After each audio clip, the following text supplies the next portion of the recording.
అది దానికి ఆ శక్తి సరిపోదు.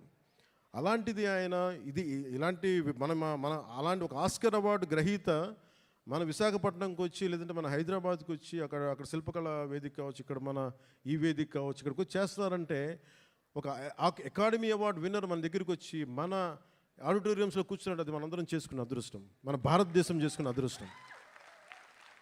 అంటే మాకు తెలుగు పాట అది నాటు కదా, నాటు అని చెప్పి ఒక పాట కొడితే దానికి ఆస్కార్ వస్తుందా అని మనం ఎవరైనా సరే జ్యోతిష్యం చెప్తే నమ్ముతాం.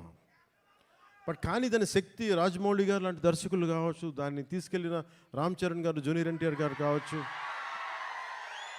అంటే ఇంతమంది కలయికతోటి వాళ్ళందరూ బలంగా వేయగలిగారంటే మనం సంగీత దర్శకుడు అనేవాడు బలమైన అసలు రక్తి కట్టించగలిగే సంగీతాన్ని ఇవ్వలేకపోతే దానికి చంద్రబోస్ గారు లాంటి ఒక లిరికల్ రైటర్ దానికి సరైన లిరిక్స్ అందించకపోతే అది ముందుకెళ్ళదు. అలాంటిది మనకి ఇద్దరు ఆస్కార్ విన్నర్స్ ఉన్నారు. వాళ్ళని చంద్రబోస్, అదవని శ్రీ ఎంఎం కీరవాణి గారు. మనందరం కూడా చాలా చాలా ఒక తెలుగువాడిగా కాదు, ఒక భారతీయుడిగా మనందరం చాలా గర్వపడాల్సిన విషయం. సో అలాంటి దర్శకులు, సంగీత దర్శకులు మన హరిహర వీరమల్లుకి నిన్న రాత్రి చూశాను మొత్తం, కొంచెం అన్ని నేను రీల్స్ టెస్ట్ చేస్తాను ఫస్ట్ టైం చాలా సంవత్సరాల తర్వాత. ఖుషి తర్వాత మళ్ళీ నేను ప్రతి రీల్ చూడడం, ఎందుకంటే నేను సడన్గా డబ్బింగ్ తర్వాత సినిమాలు చూడండి, నాకు భయం సినిమాలు చూడాలంటే.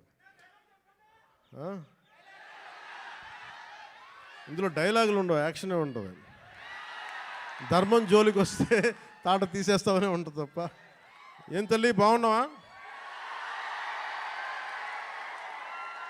గుర్తుంది, మన ఆఫీస్లో కలిసాము. అవును గుర్తుంది.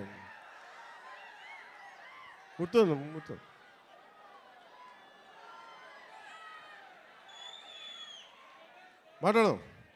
ఈతమాను ఇల్లు కాదు, తాటిమాను తావు కాదు, తగిలినోడు మొగుడు కాదు, తగరము బంగారు కాదు. అంటే ఇది మన ఉత్తరాంధ్రాదికి చాలా దగ్గరగా ఉంటుంది. అందుకే నా చేత పాడించారు అనుకుంటా బహుశా కీరవాణి గారు. ఇలాంటి మన కీరవాణి గారు నేను చాలా సంవత్సరాల తర్వాత, ఖుషి తర్వాత, బాబు నువ్వు ఒక్కడే ఎక్కువ డిస్టర్బ్ చేస్తున్నావు, వాగమ్మ ఒక్క నిమిషం చాలు ఓకే చాలు. చాలా సంవత్సరాల తర్వాత, ఖుషి తర్వాత ఈ సన్నివేశం, ఇది రెండు భాగాల సినిమా అయింది.